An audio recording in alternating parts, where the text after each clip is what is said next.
passionate, loving human being and go home screwed up. Oh, There's no way you cannot bring what's going on into the prison into your home. Guards have a high suicide rate. They have a high alcohol rate. alcohol rate, serious, drugs. And, Drugs. Drugs, so. and what is it that's happening? It's the system that's doing this to these people. All guards aren't necessarily bad individuals. But unfortunately, the nature, I mean, you'll see on the solid tape, this individual is being chained to a bed top. He's mentally ill. You gotta understand this, he is mentally ill. And they are by 21 rote years old. taking his foot, taking that foot, taking the arm, taking the other arm, and they're doing their procedure, not looking at the individual as a human being. This individual stops drinking water. He stops eating food. And nobody got the message to call the medical and psychiatric department and say, you know, if you're not drinking water, you're not eating food, you're going to die. And he dies. And you'll see on this video, this individual dying. But when you watch the BBC one, what's really important is you see how the correctional game is being played, and then you'll understand the corrupting nature of the criminal justice system, of the correctional system, and of the legislators. I mean, you know, we have a big thing here now in the Gulf, right, where all that oil is going into the Gulf. But what's amazing, right, is the incompetence on that rig. 11 people died. Well, yeah, exactly, 11 people died. And if stuff was done by incompetency, that's manslaughter. And nobody's talking about manslaughter and stuff. And what's coming out, and people aren't really catching it, is these companies, that rig that exploded was flying a Cayman Island flag. Not an American flag, a Cayman Island flag. What these oil companies do is they go to the Cayman Islands and they register there and they don't pay taxes. Now, these companies are making obscene, listen to me, obscene profit. Now, you ready for this? Why are we subsidizing the oil industry? Talk to your representatives and senators and ask them that question. Why are we subsidizing the oil industry that's making billions and billions and billions of dollars, obscene profit? Why are they accepting subsidies from the American public and getting Cayman Island registration so they don't have to pay taxes? That's the corrupt nature of this. You know, a senator, on average, it's about $20 million to run the election. What's he gonna make? $200,000 a year? $200,000 a year? He Doesn't make owes any his soul to, to everybody and his mother. everybody, yeah. And this is the problem. Lobbyists spend hundreds of millions of dollars corrupting legislators. And how do we get this financial disaster? Guess what? Because the system is corrupt. You gotta have a place for people to employ all their friends too, so you need a prison system so that they could get jobs.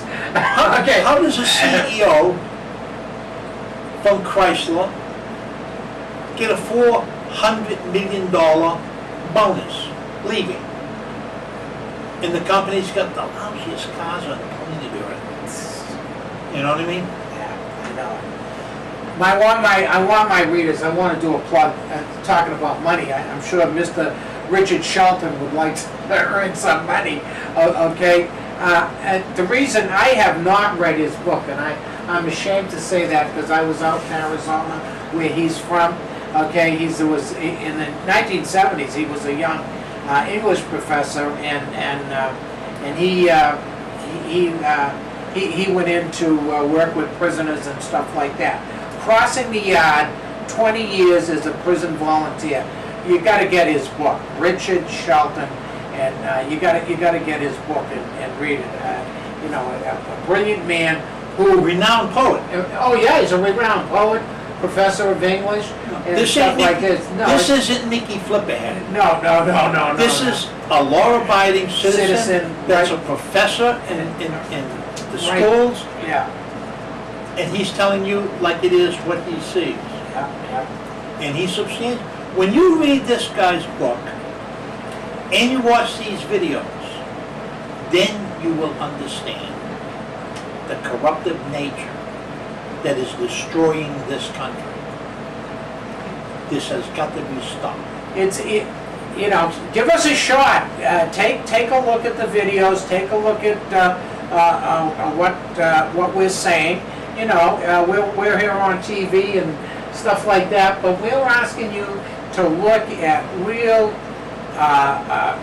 hard stuff. It is hard. It's hard to see, but it's all documented. We don't want you We just want to listen we to don't want- us. Yeah, we want you to go out. We and want look you to at- see. So we want you to see it.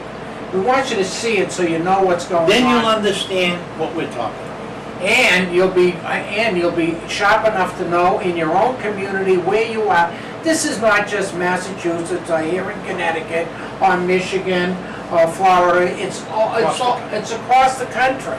How do we This is have across- 2.5 million citizens in jail? Oh, And another 7 million on parole or probation? more than China? I mean, it's just absolutely ridiculous. And then they're coming up with these new concepts of, well, prison has to pay $5 a day for being in prison. Well, some prisons you get like 19 cents a An day. hour, maybe a day. Oh, right. You know what I mean? Yeah. And there's no way a guy can pay $5 a day. And they're proposing in some states that, well, if you don't have the money, we'll put it on your tab.